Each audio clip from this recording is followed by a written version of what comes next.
Imagine standing on the porch of a stunning lakefront lodge, left to you by your late best friend, only to see the family who cut you off 7 years ago marching up the driveway like they own the place. Before they could even unpack, my entitled son-in-law looked me right in the eye and said, "We will take the main house. You can sleep in the bunkhouse out back." They thought I was still the quiet, forgiving woman they walked away from years ago. But they were about to learn a very expensive lesson. I did not yell, I did not cry, and I certainly did not offer them a key. Instead, I stood my ground, looked him dead in the eye, and uttered 3 simple words that completely froze them in their tracks. By the end of the day, their selfish scheme backfired so badly that police had to escort them off my property, leaving them empty-handed and exposed for who they truly are. 7 years ago, my life fell apart when my business failed and financial hardships struck. Instead of offering support, my daughter, her husband, and my extended family decided I was a burden. They blocked my number, stopped inviting me to holidays, and erased me from their lives. The pain was unbearable, but in my darkest hour, my childhood best friend Sarah stepped in.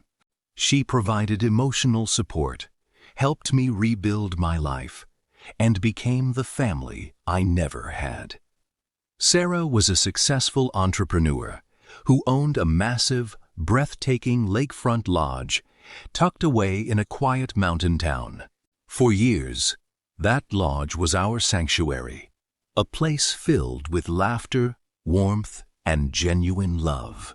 6 months ago, tragedy struck when Sarah passed away unexpectedly.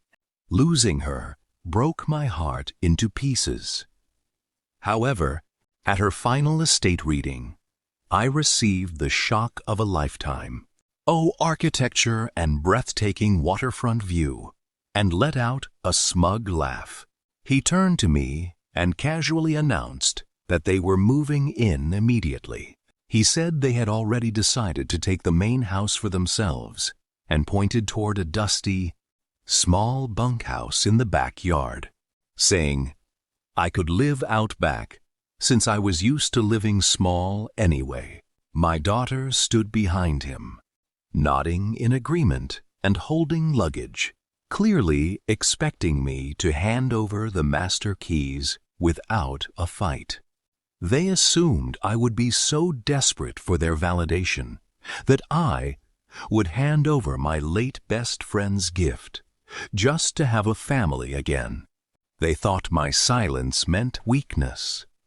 I looked at their smug, greedy faces and remembered every birthday they made me spend alone, every holiday they ignored me, and every tear I cried over their abandonment. I took a deep breath, stood tall on my porch, and looked Mark directly in the eyes. I did not raise my voice or waste my energy arguing.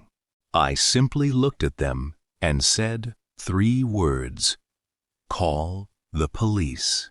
Mark laughed, assuming I was joking.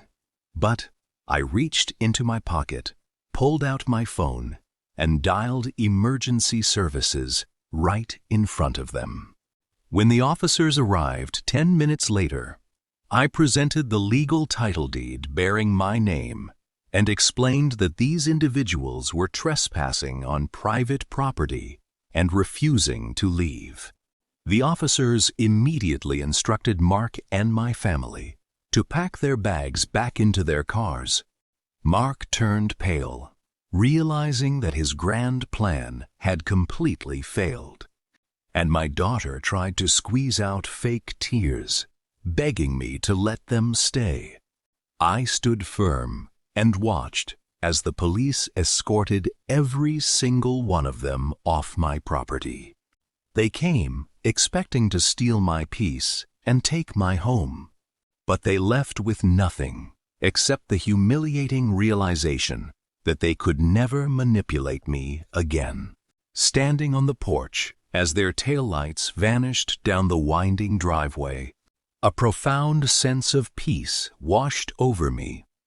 Sarah did not leave me this lodge just to let the people who broke my heart move in and take over. She gave me a sanctuary, a reminder that true family is built on loyalty, respect, and love, not bloodlines.